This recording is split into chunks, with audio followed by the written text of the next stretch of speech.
तो animal movie के and में रणबीर कपूर यानी कि रणविजय अबरार को मारकर अपने पिता का बदला ले लेता है और अपना वादा भी पूरा कर लेता है। जिसके बाद अब सवाल यह आता है कि क्या बॉबी देओल का कैरेक्टर सच में मर चुका है और पार्ट 2 के अंदर बॉबी देओल हमें दोबारा देखने को मिलेंगे या नहीं।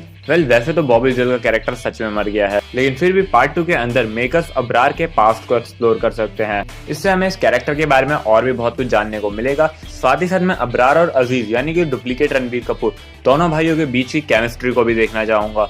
इससे मूवी की स्टोरी और भी ज्यादा स्ट्रॉन्ग हो जाएगी और इस तरीके से पार्ट 2 के अंदर हमें बॉबी देओल का एक कैमियो या फिर एक गेस्ट अपीयरेंस भी देखने को मिल जाएगा।